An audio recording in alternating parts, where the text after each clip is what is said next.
Hello, everybody. You probably don't even know who I am. So I'll introduce myself first. I'm Mark Madeira, and I'm actually the interim director of the Energy and Efficiency Institute, which is where EGG lives, in a sense, right? So EGG is the students, and the institute is sort of all the research that goes on.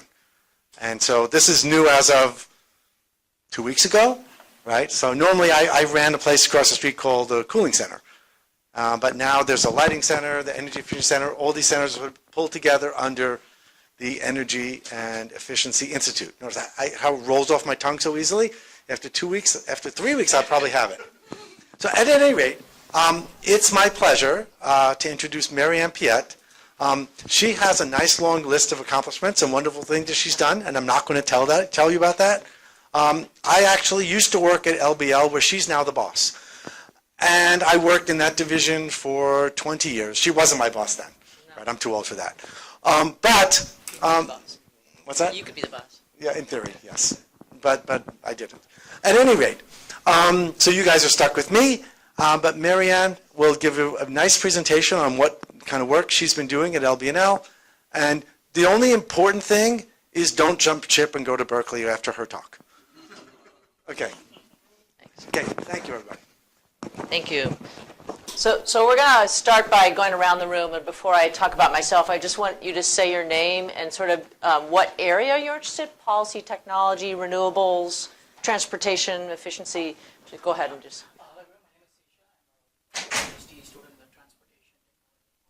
Great. My research interests are primarily its interaction with grid. Perfect. That's just real quick, yeah. I'm Lisa Slaughter.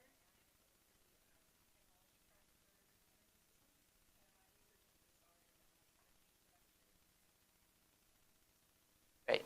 I'm Eric Sharma. I'm a visiting scholar on the Professor in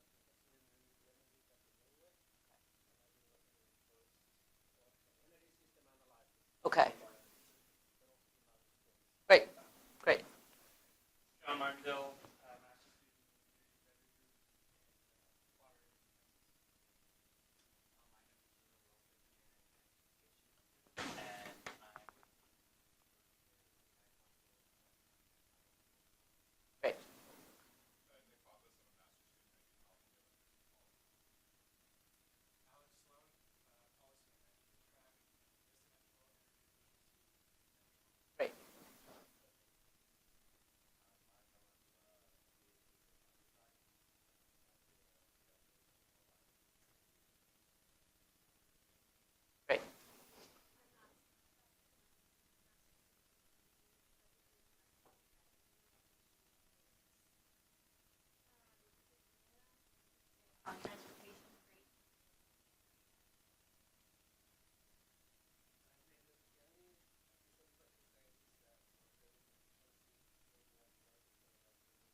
And Barr, first year PhD.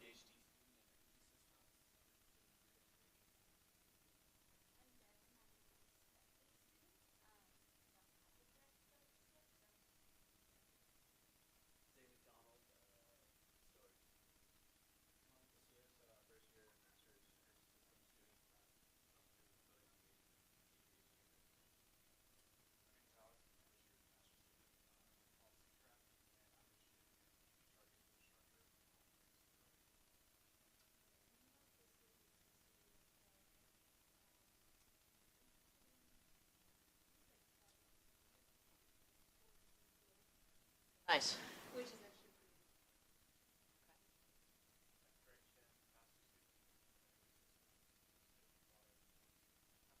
Great. So I'm Miriam Piett, and I'm a senior scientist at Lawrence Berkeley National Lab. I've been there since that guy up on the wall named Art Rosenfeld, right next to Michael Siminovich. I took a class. I was an undergrad at Cal in astrophysics, and I was in the physics department, and then I took arts class, and I've been at the lab ever since in 1983. So I was an undergrad at Cal, and I stayed at Cal, and I'll talk a little about that after the talk. I have a master's in mechanical engineering from Berkeley, and I have a degree from Chalmers. I spent 1.5 years in Sweden at the University of Technology in Chalmers, in building services engineering. So I've done a lot of work in energy efficiency, but the title of my talk today is about automating demand response and about the value of demand response in California's energy future. So I'm going to talk about technology work that I'm doing for the last 15 years. I'll tell you a little bit about my past, and then I'll tell you about a study we just finished. It was a 2-year study with the Public Utilities Commission forecasting the demand response in California over the next 10 years. And what's really exciting is that we're moving from a time of static energy efficiency to very dynamic energy management. So the grid is becoming much more distributed, as you all know, and all the end uses, transportation, buildings, and industry have to be more flexible for us to help in the renewable integration. So I'm going to talk some at the high level and some at the technology level.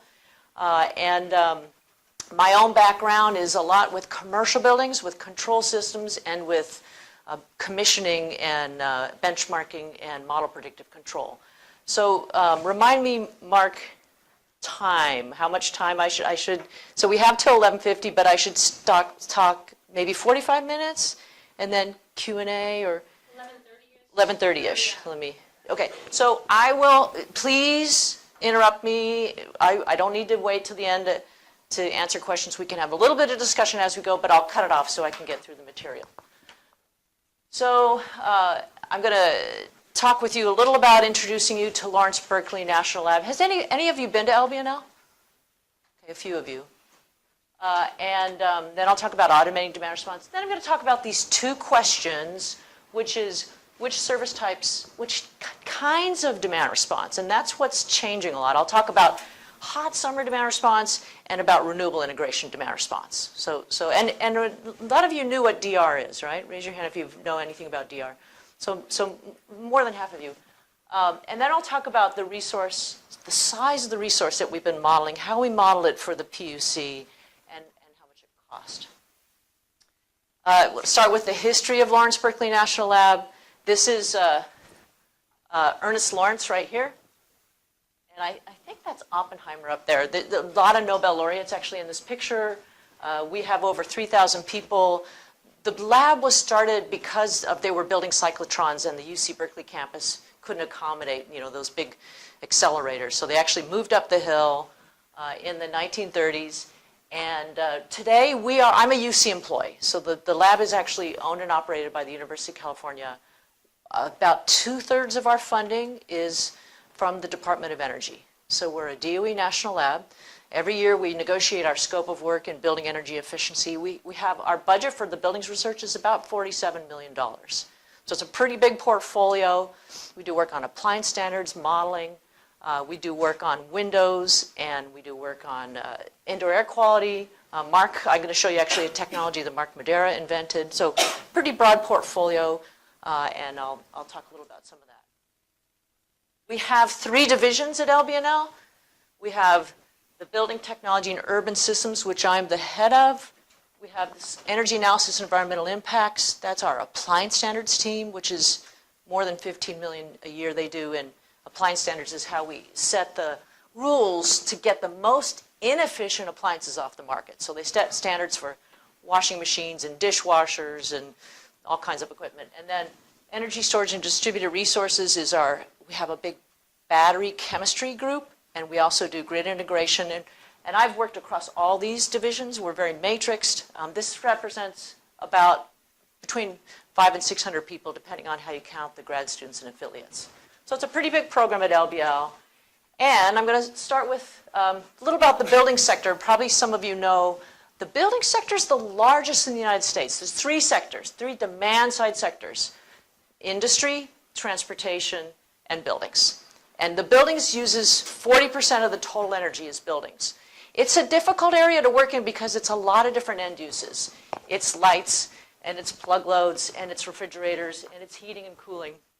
So the building sector, we're quickly very fragmented, and when we try to do research in the building sector, we can do technology research, but obviously we have to do a lot of work on making sure that when we develop new technology, there are pathways to get it into the market. So we do work a lot with industry, we work a lot with codes and standards, we work a lot with the electric utilities, and it's a diverse set of technology. I'm going to talk a lot about California, and if we talk later about how the things I'm describing apply outside of California, California's grid has a wholesale component and a retail component, and it's very different from Texas or Hawaii or New York and PJM. So different kinds of issues. We'll talk a little about some of that. But the building sector is where Mark and I got our start, and I do work across industrial and transportation as well now. A little bit about the history. So Art Rosenfeld, after the oil crisis, decided that it was worth the Department of Energy getting involved in studying energy efficiency. The motivation was national security. It had nothing to do with the environment. And for years, a lot of our work was based around economics. If you put in a better window, then you save energy, and it's good for your bill. It's good for business and productivity and for a national economy. So the energy efficiency work that we do at LBL for many, many years was based around the oil embargo. That was the motivation for the work. We started on technology components like ballasts and windows. We're known for our work in low-E windows and rating the performance of windows. So the National Fenestration Rating Council develops labels for windows, and it's based on the science of the center of glass performance and around the edges and how you measure the performance of windows. So we do a lot of work in looking at technologies and then explaining to people how to value them in a building and pushing that into codes and applying standards and things like that. I have a picture of Mark's work here, the a patent for aerosol duct sealing in 1994. So we move from components to systems. How does the ventilation system perform? And Energy Plus is a whole building model. How does the whole building perform? And now we're working from not just the whole building, but community scale systems, city scale work, the grid integration. So these going from the component in a building all the way out to how it performs in a system. I was over yesterday with Lennar Urban and 5 Point looking on the Hunters Point development and the Concord development. Hunters Point is the largest urban development in the United States. It's a Navy Yard. So we're looking at how to make eco districts. And the Candlestick, where the Niners played, is torn down. And so they're doing both Hunters Point and Candlestick as a big development. Mixed use, office buildings, homes, transportation, water taxis, residential. So very kind of futuristic design with district water, ground coupled heat pumps, biodigesters, all kinds of technologies. So now demand response. Go ahead. What was that? Hunters Point shipyard. So it was a naval shipyard. It's a brownfield site. So it's Hunters Point shipyard and Candlestick Park. So the top picture is from about a little more than 10 years ago. Let me see if I've got in 2016, I think 2006, sorry, we had a peak demand problem going from 45 to 50 gigawatts. That last 5 gigawatts was less than 1% of the hours. So historically, demand response has been focused on reducing that needle peak, because if you can flatten that load curve, this is a low duration curve where every hour of the year is lined up. The winter peak is 33 gigawatts. The summer peak here is 50 gigawatts. You have to have a bigger transmission and distribution system and more power plants for that 5 gigawatts. And it's very expensive. So the original idea of demand response was if you can reduce those needle peaks, makes everybody's prices lower. So the theory was we were going to send prices to devices, and we were going to put time of use meters on everybody's home, which we've done, and we'll talk about that. And we were going to do what we call set and forget, where if you send somebody a high price on a hot summer day, their thermostat automatically does something about it. and we would not have those peaks. Some of this has succeeded, some of it hasn't. We'll talk about some of that, but the basic idea was hot summer demand response was what we were trying to do, and the economics are based on reducing everybody's costs and having a smaller system to meet reducing the peak, needle peak capacity. And how many of you guys have seen the duck curve before? Okay, most of you. The duck curve is famous around the country, even around the world. We see here, one of my jokes here is this duck belly is essentially getting fatter, and it's getting fatter pretty quick. So that's a real thing we're seeing faster than these curves suggest. And it's because we have more solar, and we have more hours where we're generating too much solar. So we have overgeneration, and we're actually spilling solar, and we have negative prices on the wholesale grid. Okay? And now this steep neck, this problem is not this problem. This is a spring day when there's not a lot of air conditioning, but there's a lot of solar. And so what is happening in California is the time of this peak and the time of this peak is very different. So the tariffs are changing, and the high price time is going to be between 5 and 9 around dinner time. Historically, it's been between, say, 2 and 4. So the time of the peak is changing, and the belly of the duck is getting fatter. So one of my jokes is this is not about pork bellies, it's about duck bellies. So we want a skinnier duck, and demand response is one of the ways we get that. So these are some of the reasons we want demand response. We want the system to be more reliable. And we have distribution constraint. I also have here congestion. San Francisco is on a peninsula, and that is a constrained area. We have load growth in Santa Barbara. They're putting a big desal plant in. So SoCal Edison is looking at what demand response can they do to manage the peak in a region, not just at the transmission level, but the local distribution system. Economics, we talked about that, those peak hours, but also those duck belly hours. So those are different problems. And congestion and intermittent resources. So one of the main things demand response is now used for is for renewable integration, because what's really exciting about today is that we're moving from a fossil fuel, large power plant electricity system to a more distributed, renewable system. And when you have intermittent supply, you need more flexible demand. So demand response is flexible demand. Flexible demand is a different name, and it may be more than our traditional DR, which is event. And in Norway and in Sweden, the peaks might be on cold winter mornings, and I'll show you a little about some of our cold winter work as well. But the concept is, can demand be flexible? Because historically, we build buildings, and we use as much as we want. We just pay for it.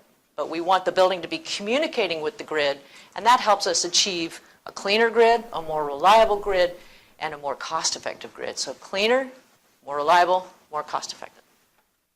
Okay, so when we do demand response, we want a data model. We want to communicate with the end-use loads about the prices and about the schedule of what's coming on the prices.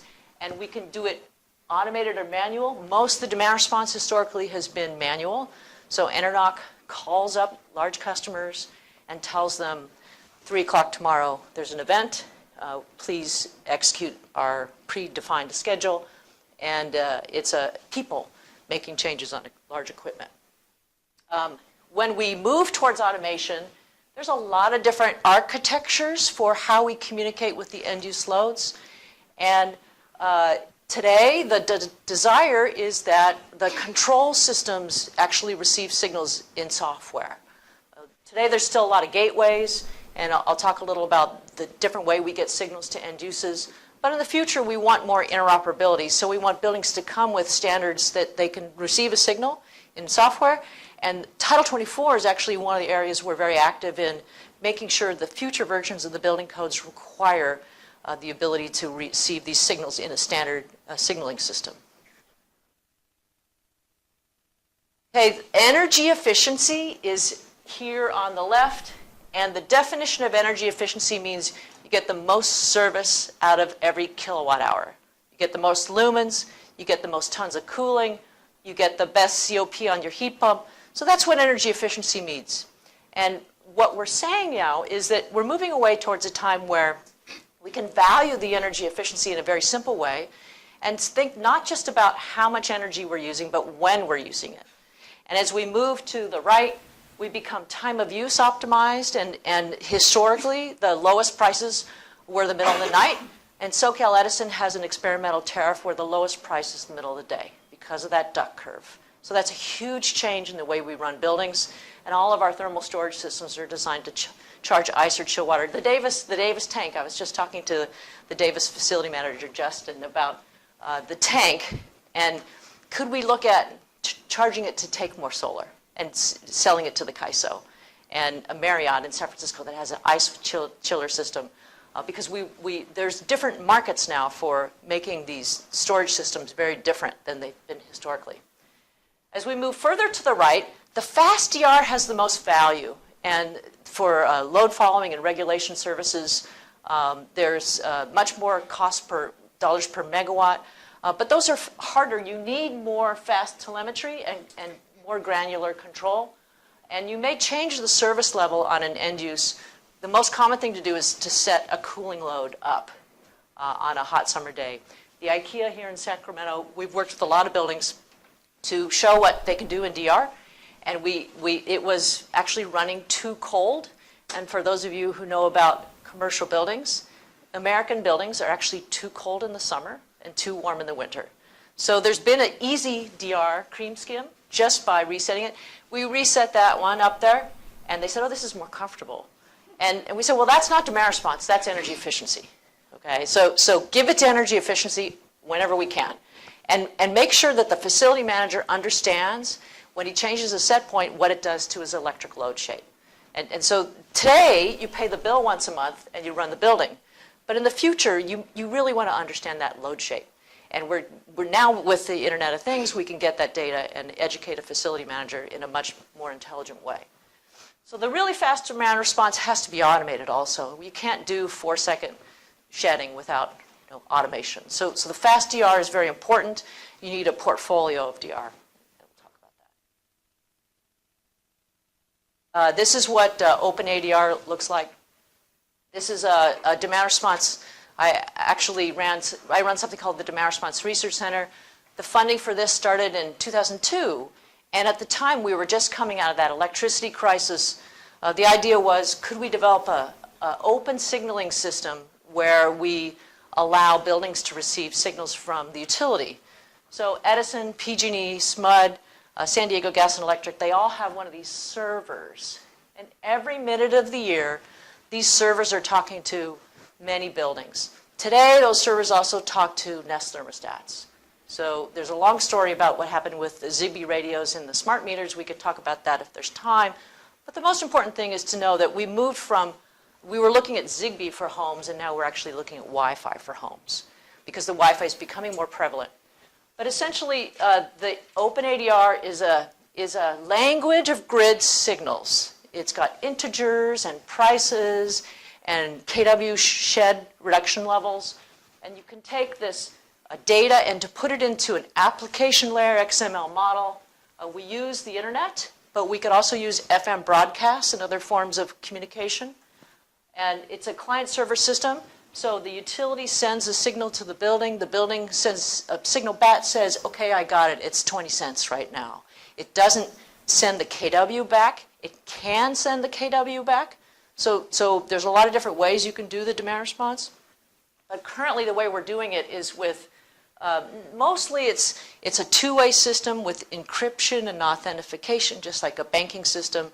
So the buildings are receiving signals, and they automatically are pre-programmed to do something when the shed signal comes in. And I'll show you some examples of those. So this is what the grid signal language looks like. This is a NIST smart grid standard. I don't have a timeline here, but we published OpenADR version 1.0 in 2009, and we were very fortunate to be part of the NIST smart grid standards process. So we handed the entire spec, it's basically a spec, over to the NIST smart grid standards process. And to become a US smart grid, it had to go through a standards development process, and it went through one called OASIS, ASHRAE, and other ANSI, or standards development processes. Those are consensus-based standards where it changed a bit, but this is OpenADR 2. And OpenADR 2 is a national consensus standard, and it's the OpenADR Alliance has about 130 members. Google, Johnson Controls, Honeywell, Siemens, a bunch of small control companies, PG&E, Edison, Duke Power. So we work with utilities and we work with the control companies to create this language, and the systems get certified. So if you're a utility and you have one of these servers, you can put a program out and say, I want you to have an OpenADR certified gateway, and SMUD will give you incentives to participate in our program and use this automation. So this says EV price, building price, dispatch level, intervals, and it tells you when that price is coming. Today, we do not have machine-readable tariffs. You get a PDF. So it's very difficult for people to be automatically price response, and recreating the tariff is very non-trivial because of all those little taxes and things on tariffs. And utilities are very concerned about settlement-grade data. So it's a very non-trivial thing to reproduce a price and send a price, but these are price proxies, and that's an important piece of the future, is to think about how we send prices to devices and set and forget. So those are good catchphrases, and they're very difficult to actually do. These are what sheds look like. This is about 2 megawatts in 2008. 22 buildings, automated critical peak pricing. I'll explain in a minute about the kinds of things they do. But everybody has a baseline model. We were using regression models. Today they use these 10-10 baseline models, the 10 previous days from those same hours, which is terrible because if it's 105 in San Francisco like it was this summer and the previous days were in the 90s, you have to shed just to break even to that load shape. So we prefer a full weather regression, and one of these days I'm going to take that up with the utilities and try to convince them why they're going to get more DR in their accounting systems if they use a weather regression baseline, because if you have a weather-sensitive load, you should use a weather-sensitive baseline, and that's an interesting problem. This is a 10-megawatt reduction at a compressed air site that's automatic. This is a cold winter morning in Seattle.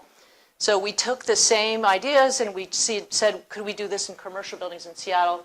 And this is a municipal tower, McKinstry, a Target. Target's been a phenomenal partner since the very beginning with us.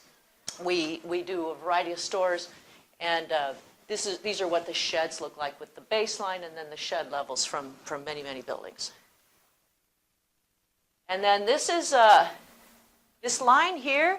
This is the global temperature adjustment. So they'll change the zones. They can, and over here is 70 degrees up to 80 degrees. So depending on, the blue is where they were before the shed, and then they reset the temperature. These ones up here were all DGS buildings. The state said at this time everybody was running at 76. So it's harder to reset because they're already running warmer. But they're more efficient. There are less tons of cooling. So we don't tell them what to do, but we studied what they did. And this is what a shed looks like at a Contra Costa office building where the red line's the baseline. And this is a variable air volume system with a temperature reset 2 times. So the chiller reduces and then sees load and then reduces again and sees load. And that's why it has that shape. So we've been doing this for many years. And this one over here is kind of fun. This is a Svenhard's Bakery in Oakland. They make those Danishes. They bought extra pans and they turned off the dishwasher. So they can do whatever they want with the automation. And we created that technology so they could automatically shed different kinds of loads. So many of them did supply air temperature, limit the VFD on the fan quantity reduction. It's a very open system. Go ahead. Is there a protocol as far as the communication that's given to the occupants, as far as you guys involved with that, or is it up to the entities sort of deal with that themselves? So PG&E actually pays a third-party engineer to help them come up with the strategies. Okay. And then they'll test them before so they'll get half the money up front and another bit throughout the summer after they participate in the events. Go ahead. I can really easily conceptualize how you could have open communication with something like cooling unit and tell the cooling unit to ramp down some. Yeah. But could you talk about the strategy of demand response with an appliance that has a product like a dishwasher? Where Right. someone's waiting on clean dishes. Right. What's your strategy? Right. for DR? I'm going to show you a list of the technologies in a minute that we modeled for the PUC study, and I'll mention that. On the previous slide, you showed the 22 billion. Yeah. How do you select these sites?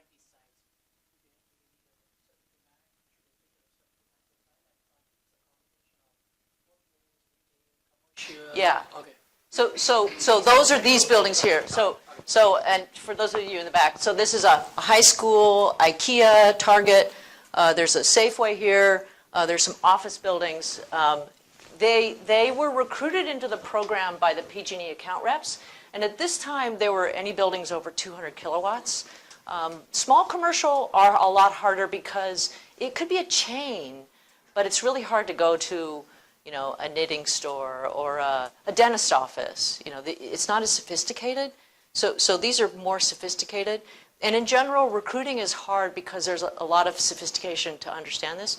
But these were critical peak pricing, now called peak day pricing. This was a 6-hour event here with a mid price and a high price. Today's peak day pricing that PG&E offers is a 4-hour event, and it's over $1 a kilowatt hour for those 4 hours. But the other hours of the year, it's cheaper. And these are revenue neutral to the class average load shape. So if you're the average in this sector, you don't pay more or less. If you're peakier, you have to shed to break even. And if you're a school, the kids leave at 3, you save money doing nothing. So these tariffs have, there's winners and losers depending on your load shape. So it all comes down to your load shape. And is your load shape flexible? We'll talk a little more about that. I think there was one more question, or should we move on? Okay, so we talked about the buildings, and now I'm going to talk about this study. Just check, yeah. Okay, so we've been working with the state of California to work on a proceedings related to what is happening in demand response in California. When Art Rosenfeld was a commissioner, he worked with the PUC, and there was a goal for 5% of the peak demand to be price responsive. Okay, so the idea was because of these electricity crises that we had after Enron, and when Enron was here in California, we had blackouts and brownouts. We were the first state to deregulate. And the way they set up deregulation had failed. We're re-regulated now. Okay, so they took over because the market design was flawed, and Enron was holding power plants on maintenance, and prices were going up because there was grid constraints. So we messed up our market design, and I'm not an economist. That stuff is really complicated. So I'm going to be getting into a little bit of the economics, but I'm going to focus on the demand-side technologies. But essentially what's happening in California is the utilities have been running most of the demand response, as I showed you. We had about a couple hundred megawatts in using this technology, and California historically has had interruptible programs where if there's a major emergency, they can call large industrials to shed load, and that 10 megawatt compressed air reduction was in the base interruptible program, and they were also in the auto DR critical peak pricing program. There were a lot of buildings that were on these interruptible programs that shouldn't have been, and when SoCal Edison was calling them, they had schools where they were supposed to shed 80% of their load. And so what program you're on is actually one of the challenges, is we have all these different acronyms and programs. But the main thing that the CAISO tried to do, the PUC, was they had something called bifurcation, and they wanted the retail demand response to all be what's called load shaping, which is price-based, and all the other DR to be bid into the CAISO market. And CAISO runs the grid, and getting them to value and use demand response is still emerging. but they wanted to know if we had DR in the market, how valuable is it? And we looked at a simplified sort of load production model of running the grid with and without DR. So I'll show you some of that. So we wanted to know what kind of services and how much DR is available.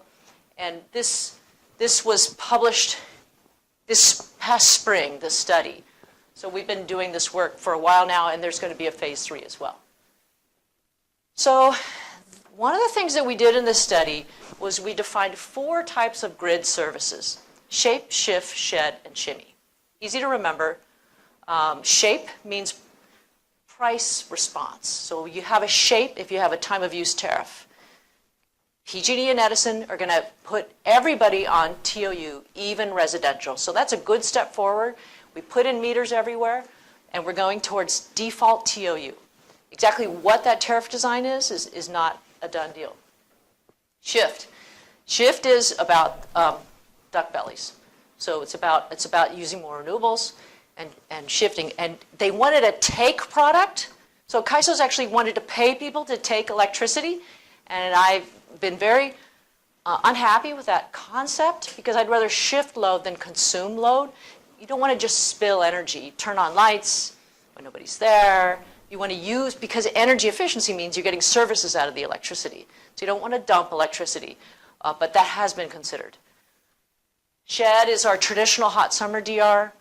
And then shimmy is the fast response, ancillary services, regulation, load following, advanced telemetry, and loads that can respond very quickly, that have the highest value. But what you'll see is we don't need as many of those megawatts. So what we showed in the study, which is actually quite important, California needs more shift and less shed because California has plenty of capacity for the next 10 years. And that's been a hard pill to swallow for all the aggregators who've been developing shed. Now, emergency shed is something a little different, and we can talk about that too. So these are the pictures. Shed is that hot summer day demand response. Shift is using more in the middle of the day and less around dinner time or in the morning. Super off-peak tariffs. Shape is the tariff response. And there's a lot of work going on what kinds of tariffs. And as many of you know, there's a huge behavior issue here. Is how do people see prices and what's the role of automation versus the kind of people's understanding of this. Nest has something called rush hour rewards. Mark Martinez at SoCal Edison with this super off-peak, he calls it matinee pricing, which I like that. So, it's kind of, you got to put this in layman's terms. And then over here's the shimmy, which is a continuous load following loads. We'll talk a little about what loads can do this. Anything with inherent storage could potentially do it. A battery can do it. Can thermal mass? Maybe. Probably not continuous like that. A VFD? Maybe. So we're actually looking at VFDs, variable frequency drives on supply fans that provide ventilation as well as shimmying KW services. Thermal mass, exactly. It could be thermal ice or chill water. You probably wouldn't shimmy it because it wouldn't be good for the motors. But a VFD, it's a question. So what we did was we developed supply curves of demand response. And maybe many of you have maybe seen these McKinstry curves or supply curves of energy efficiency. And do any of you know Alan Meyer? Alan actually created the first supply curves of energy efficiency early in his career, 3 decades plus ago. Alan wasn't involved in this. Alan is in my division. He's and we do a lot of work with you guys, so it's great to be here and we could, continue the dialogue because there's a lot to do for achieving the state's energy goals. And I didn't say that. I think you sort of got it. That AB 32 and all these other goals. This demand response is part of our renewable integration strategies. So with these supply curves, I have 2 pictures next that explain the different types of supply curves. And the supply curves, we did supply curves for shape, shift, shed, and shimmy. So we did 4 supply curves. We did them, and I'll explain how. But the 2 approaches we used are, if you say gas turbine is worth so much, That's about $200 a kilowatt levelized cost. So any DR that's cheaper than a new peaker plant could be considered cost effective. Second way we did it was a simplified production cost model. There's a company in San Francisco called E3, and we used their model of the grid, and we ran their model with and without our DR, and these curves here represent the resolve scenarios, and where the model says there's value in the grid and our curve, that's where the DR value intersects with our supply curves. So these curves are from resolve, and I'll explain a little bit of that. So we had the fortunate task of getting 200,000 electric load shapes from the utility. It was a big data kind of job. So we worked with the PUC, and we actually have a set of data that is from PG&E, Edison, and San Diego Gas and Electric. We have 11 million customer files. So we created a data set. We recreated the demand curves at different intervals for 2014, 2020, and 2025. So we basically forecasted into the future using the Integrated Energy Policy Report, and I'll show a little more of that. So we essentially created a bottom-up end-use curves of the entire demand side, and then looked with what's called DR path at what DR can we tease out of those customer load shapes. So that was the methodology, and I'll show you what that kind of looks like. And then we used that resolve model to model benchmarks for the future with and without different levels of renewables. So that's essentially what we did. We did these are the different engines. So we didn't do appliances because for residential we only did air conditioning and pool pumps. There's a lot we could have done, but this was a pretty demanding study. It's a $2 million study over 2 years. We had a big group of people working on it. We had E3, we had Navigant, and about 10 people at LBL. So we had to collect all this data, develop the methodology, develop the supply curves. So we did behind the meter batteries, and we did EV charging as part of this model. So the key thing that we did was to create a set of assumptions that could be the benchmark for understanding the DR in all these end uses. Appliances are better for shift than for DR because, although dinner time, for the historical DR from 2 to 5, they send out messages to people not to do your laundry in those times of the day and do it at night. Well, now, wait even later. You could do it with a timer. Somebody told me recently about a refrigerator that has built-in thermal storage from India for grid outages. And OhmConnect is turning off refrigerators. I'm not a big fan of that. You need more data on what's the temperature inside the refrigerator. So people are trying to cycle refrigerators. Certainly defrost cycles. Having DR enabled, GE had a DR refrigerator that turns off the defrost cycle in the freezer. So there are things you can do, but it's a little bit iffy still, and we don't see it as a big part of the DR in the next 10 years. Pool pumps, there are pool pump programs now. And a pool is a great example of a load that happens over 24 hours, and any time in that day, you can run that pump. Now, people tell me, no, that's not true. You don't want to put the chlorine in and then swim in it. So, so there's all kinds of issues with all these loads. Commercial HVAC. So we did what's called auto DR, which is the open ADR stuff, direct load control and smart thermostats. So we basically said these things cost different amounts, but the capabilities from the different end uses are more or less sophisticated if it's manual. So we actually did manual demand response for data centers. Data centers are very risk averse, and we think there's a lot of opportunity in data centers. They're overcooled. So there's been work on all of these. So again, we did electric vehicles, behind the meter batteries, air conditioning, pool pumps, HVAC, which is mostly cooling, lighting. We've worked with, you guys have actually done open ADR at the lighting center here. We worked with them to demonstrate some of that.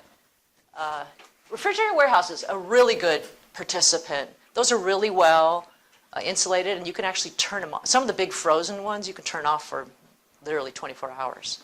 And that's been done before. So refrigerated warehouses is a good sector. Large process facilities, ag pumping, we think there's a lot of opportunity there. Wastewater. So these are all loads that we know can provide demand response. And what we did was we rank them. We estimated the cost to automate them. And then we estimated both the telemetry and the automation and how many kW you get from those different load shapes. And so we did it through some engineering approaches and some data-driven regression models. Could you explain? Yeah, so telemetry basically means like a metering system. So telemetry for most slow demand response is just the smart meter. But for load following regulation, it's a 4-second meter. And so CAISO wants to see 4-second data on some of the DR, and that's pretty expensive. So they see that continuously. When we ran the model, we ran different levels of costs for the demand response, different performance or kW for the end-use load, and different propensities of adoption. And again, this is based mostly on past data. In general, we think 10 to 20% of customers could participate in these programs, and that would give the state a lot of value. Today, we have about 2.5 to 3 gigawatts of DR under our 50 gigawatts. That could easily double, and I'll show you some of those numbers. We did a business as usual, a medium and a high scenario. So we did a more accelerated progress, and then with the Internet of Things, this could all get cheaper and easier. So we did a scenario that assumed aggressive uptake. So we tried to give some range of values. We used the medium scenario as the kind of the baseline for the PUC's data. The study has a number of pathways through the technology options. So if I'm a residential cluster, so one thing I didn't mention was I mentioned those 200,000 load shapes. And for example, a residential customer in Ventura might be a cluster of 1,000 homes. So we did it by zip code and by climate zone, and we created hot inland clusters and more temperate clusters, and I don't know if we have any in Tahoe, but so different kinds of clusters give us an idea of there's going to be more air conditioning in Modesto than there is in Humboldt, and we have that resolution in the model. So if you have an air conditioner, and I don't, I live in Oakland, you might have a programmable communicating thermostat, or you might be part of PG&E or SoCal Edison's direct load control program. The direct load control programs actually cycle the air conditioner on and off, but you don't control the thermostat yourself. Once they call the program, you get so many incentives for the summer, and if you opt out, you lose incentives. It's a little different than the idea in the future is that you get automated critical peak pricing, and on a hot day, you decide to be price responsive or not. So that gives customer choice. And that's one of the research questions is about customers' willingness to do any of this. So we have different kinds of demand response programs, and we have these different pathways so that we'll get at a certain incentive level a certain amount of demand response in these supply curves. So it ends up looking like this. The green is the curve, and each value of the curve is a set of end uses at a certain cost. So we end up with a curve that represents the DR available at different price points, and it's made up of different sectors' data. That's the concept of the supply curves. It traces over many of the options. So I'm going to now tell you a little bit about some of the results and the implications of this study. We did these different scenarios, as I mentioned earlier. I'm not going to go through all the details here about different levels of curtailment in the future. How much solar we have influences the value of that shift. If we have a lot of solar, we need more shift. And that's really what's fascinating. You may know that for 3 hours this past spring, the state ran on solar. 50% of the load was from solar. That's really exciting. And it's also really daunting because it was a duck belly day.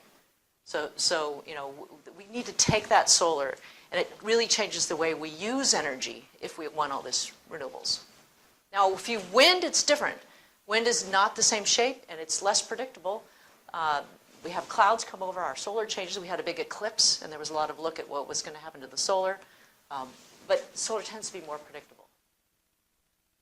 These are what the shift, this is from the production cost model, and this is the marginal dollars per megawatt hour shifted from the resolve model. So this is marginal savings per megawatt hour shifted base year high curtailment future.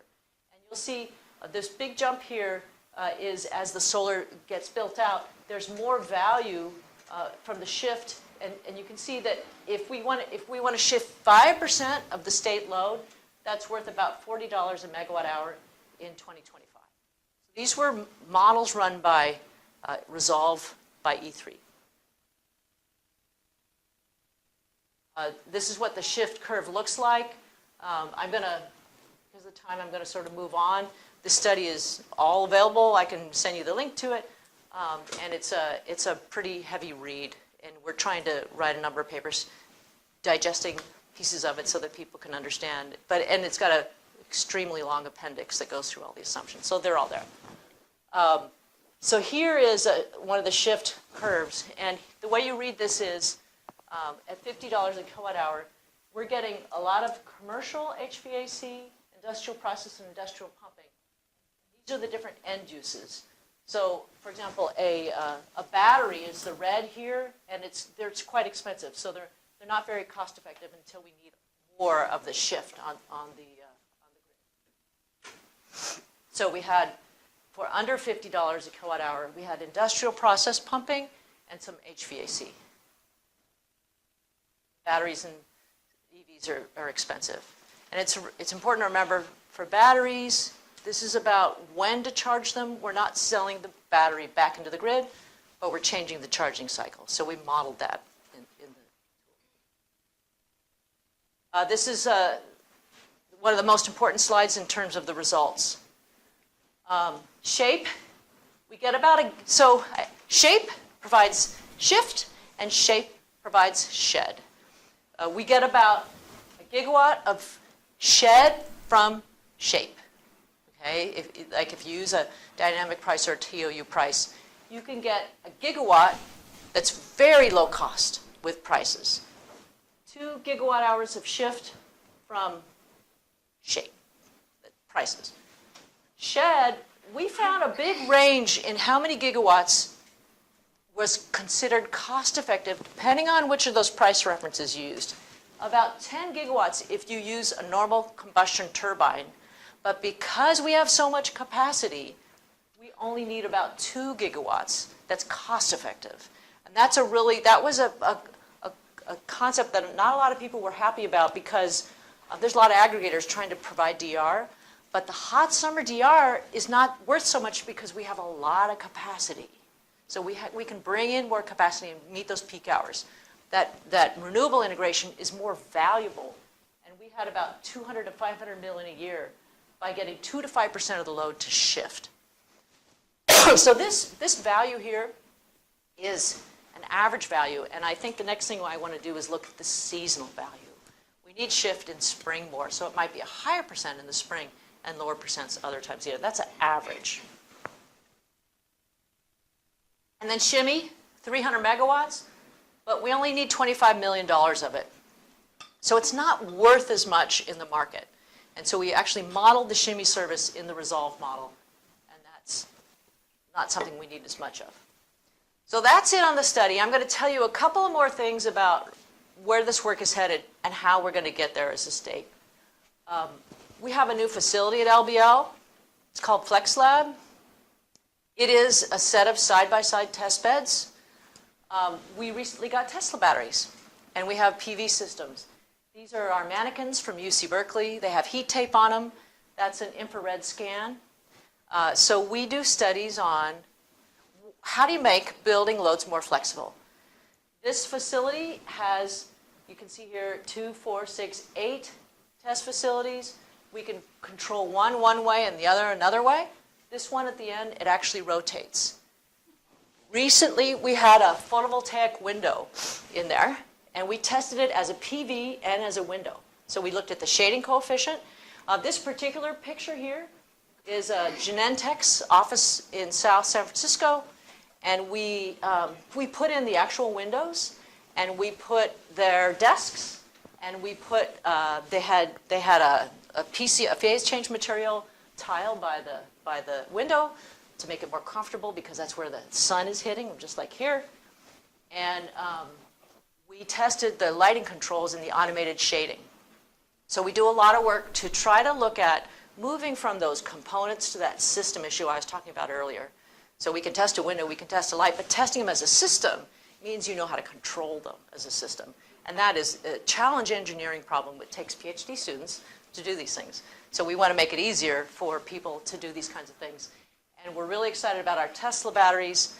I want to start looking at taking energy in the middle of the day, and if I compared a phase change material and an ice storage system, a chill water system, and batteries and building mass, what's the energy loss associated with these different charging systems? I visited a microgrid up in Humboldt. It was a 500 kilowatt solar city PV, a large Tesla battery array at a casino, and we're doing a lot of DC power. They had a 20% round trip loss between the inverters, the PV, and the storage. And so one of my jokes is they need DC slot machines.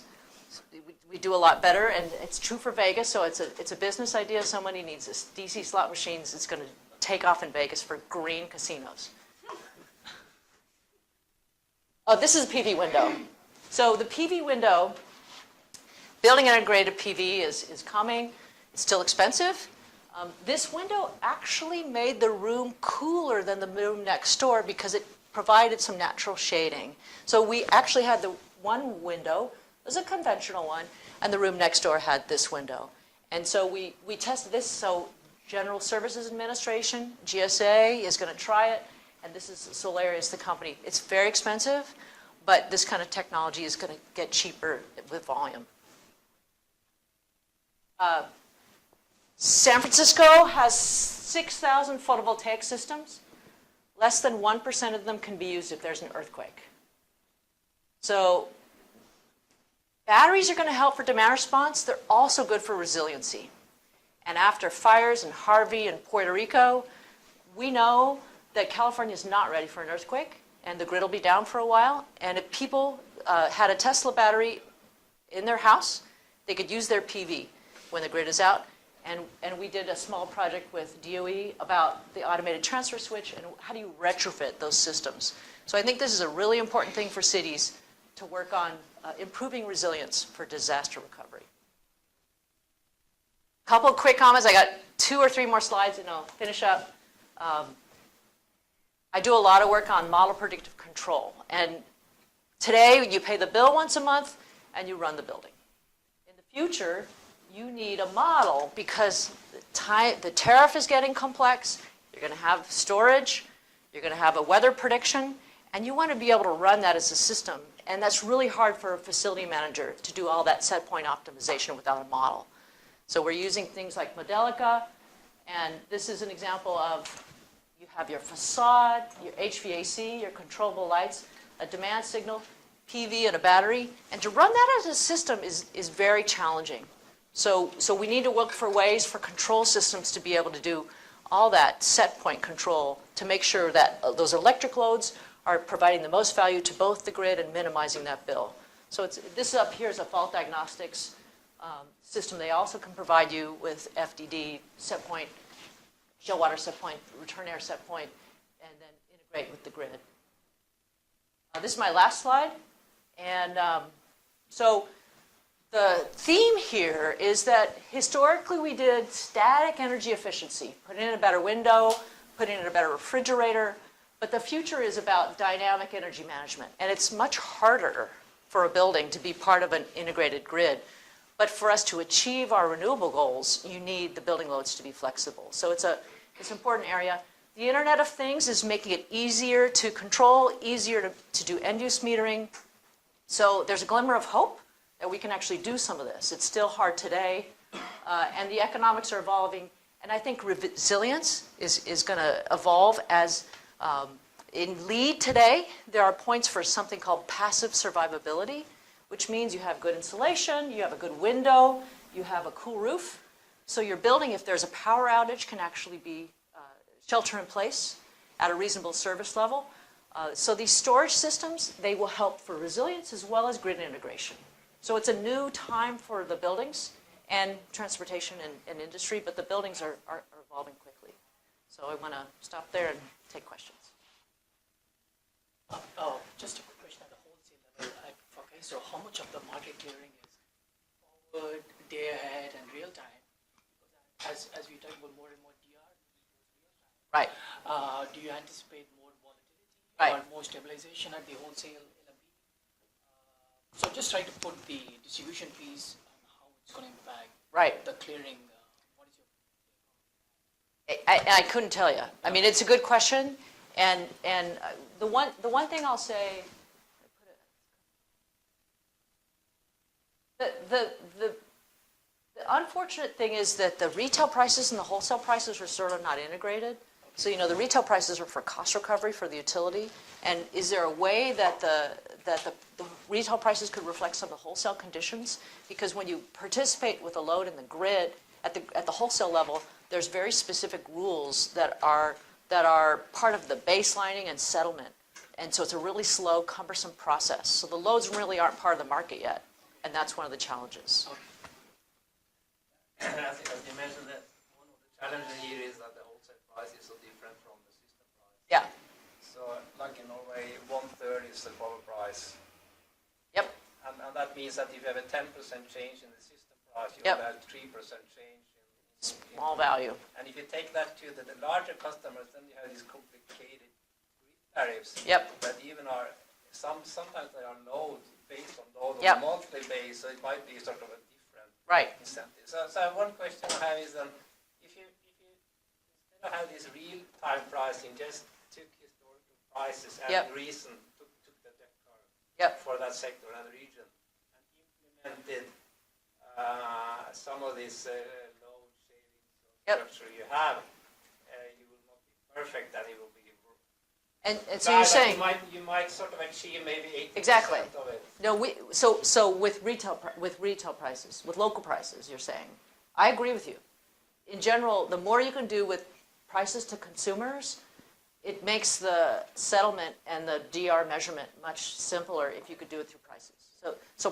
But prices haven't been used this way before, but I think they need to be. And one perspective more.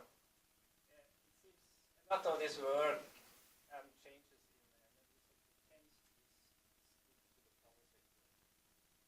tends to be you said it, but we tend to forget that about half of the energy consumption is Yep. maybe not in California, but Yep. take the US or Yep.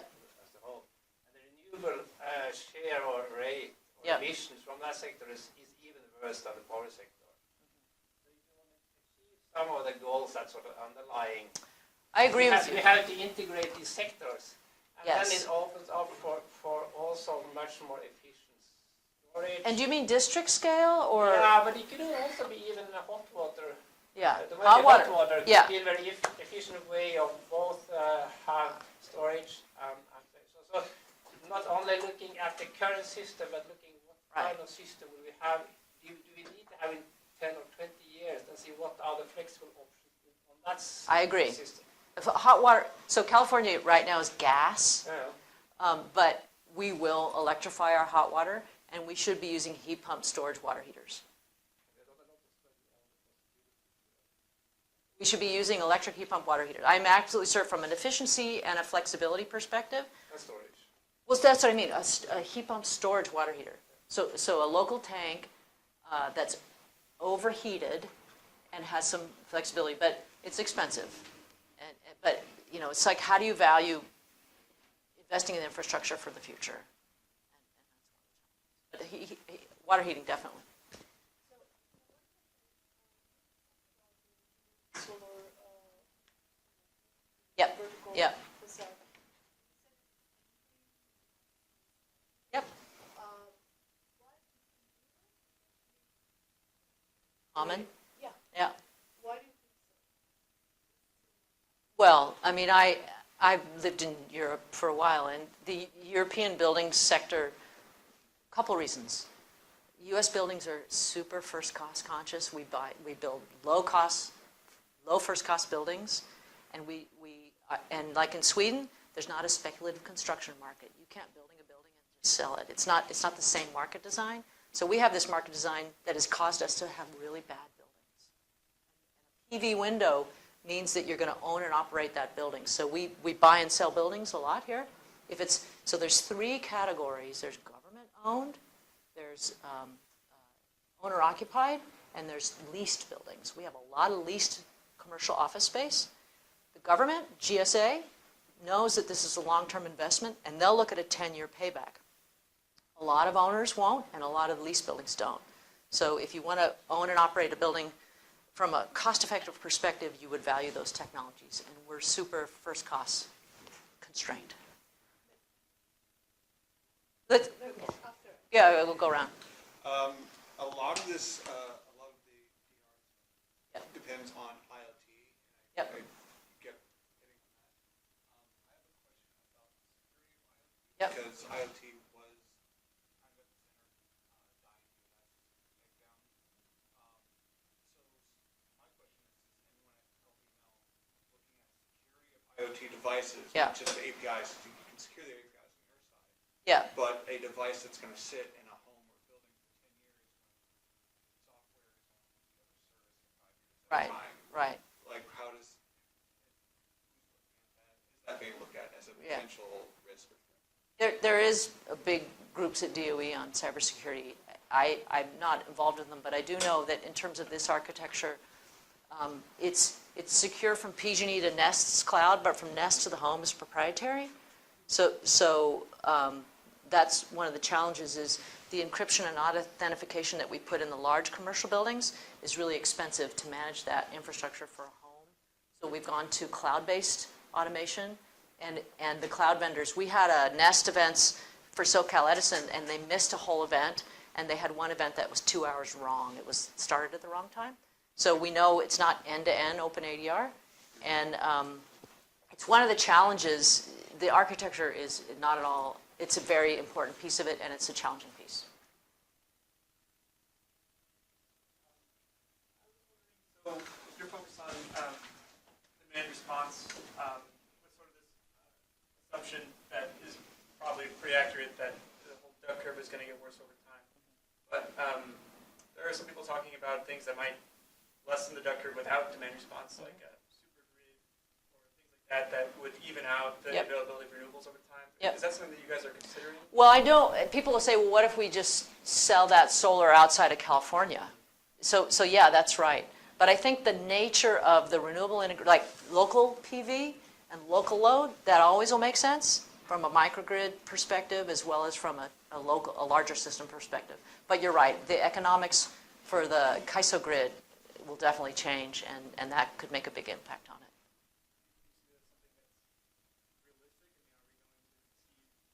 Long distance transmission, there are losses. I don't know. associated with- I don't know. It's a good question. Yeah. As far as the emerging machine marijuana coming up, as far as the opportunities and hurdles with demand response there, the lighting and Yeah. heating loads and things. Yeah, no, Evan Mills is a researcher at LBL that did early work on cannabis loads. I met with the city of Oakland recently. It's the fastest growing load in Oakland. Yeah. But as a DOE lab, we can't actually work on it because Yeah, that's it's not a load that the government wants LBL to be involved in. Somebody else can do it.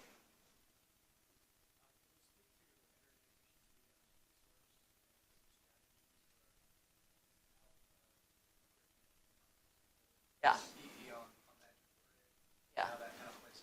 Yeah, actually, so I hate to say this, but EE actually makes the duck curve worse if it's EE over the whole day because the shape of the duck as a percent of the load gets steeper.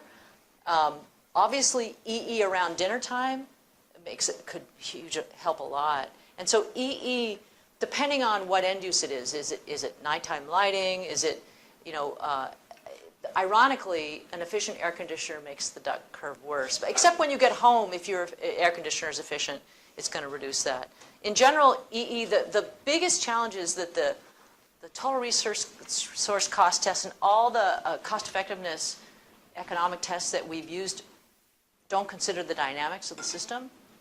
And it's got to change because the utilities, we still spend $1 billion a year on energy efficiency, and we spent less than 10% of that on DR.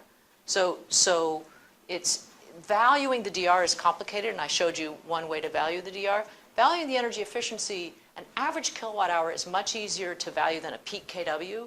So the economics, there's a whole 30 years of an industry around EE, but the low-hanging fruit has been picked. You know, we still can do LED retrofits.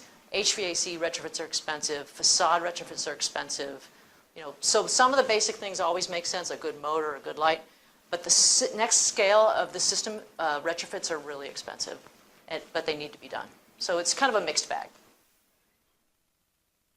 The EDR critical peak pricing program. We're not at the point yet where we can set prices. That's right. So I want to understand the current state Yep. of the program a little bit more. And is that considered Yep. shed kind of program? Yeah, or they're shed. both? They're shed. I'm thinking about a shift where, what if we pay somebody for a load shape? Like if they used more from 11 to 3 and less at dinner time, can we actually pay them for a shape? So I'm starting to, and but it would only be for like 8 hours, 4 hours here and 4 hours there. So the baseline for shift is really hard. And because, is it dispatchable shift or is it everyday shift? And there's a lot of work to be done on figuring out how to pay for shift. But shift is more value than shed, as I said. Now, I didn't say something, which I should have said. In the spring, the CAISO, it was hot, and the CAISO they over-predicted the wind that was available, and there was less wind than they thought, and they actually called stage 1 DR, and it was a forecast error. The model here doesn't include forecast error. It assumes the market is predictable and performs a certain way. So forecast error is actually emergency DR, which isn't valued in the market the same way. So there is something called capacity payments and resource adequacy requirements. So some DR, hot summer DR, is valued that way. So it's a complex sort of landscape. There is some value in emergency DR. Most emergency DR is the BIP program where they tell large industrials to go home. So it's not, but in general, moving towards prices is good, and the auto DR programs are going to stay around. They'll continue to have peak day pricing, and they may change the tariffs. But rush hour reward programs are, they have these bring your own thermostat programs, and if the cloud can get an open ADR signal, the utility will incentivize the thermostat. Or a pool pump, or an EV charger. BMW used open ADR recently and did a shedding events. So it's becoming, there's more vendors doing it, and the programs are evolving, but the PUC doesn't have DR goals, and this study is actually a piece of the proceedings to help the state set DR goals, and we don't have them quite yet. So stay tuned.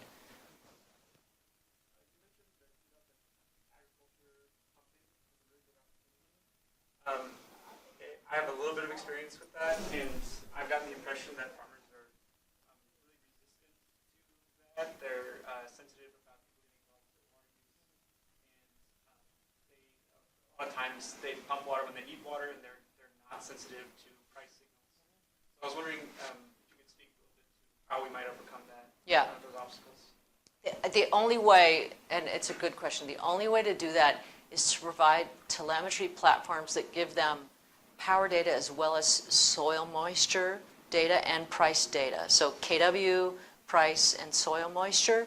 And there are a number of vendors looking at providing telemetry and control platforms to help them take advantage of these prices. So obviously it's not going to be in winter, it's the summer, maybe spring, but in the hottest part of the summer, the soil moisture has to be part of the controls. And so it provides them a more sophisticated system, just like some of these systems do for the facility manager that thought is, the building was more comfortable when he reset the temperature. So the infrastructure for controls is part of the selling them the future control platforms. This is also that, I mean, you're doing research on technologies and they are improving. The market, if this is turned out to be a problem, Right. then the market will also go in that direction. So Right. eventually people will utilize the possibilities. That's Maybe right. not now, but later. So we have to be ahead. That's right. And the California Energy Commission has a number of ag demand response epic projects they're funding. So there is research in this area. It's something people are looking at. And also in general. Yeah. Eventually people will see, they have real-time pricing on their Right. on electricity bill, they will see, okay, there are opportunities here. There might not be Absolutely. how we'll do it. And it may not be everybody that cares. That's part of the behavior agenda, is figuring out what's the segment of the engineering guys might want to do it, but the average person may not. And so how much do you need? And if everyone cares, then the incentives will. That would be a nice problem to have. Yeah, but we'd love to have that problem. We haven't had that problem yet. Any other questions?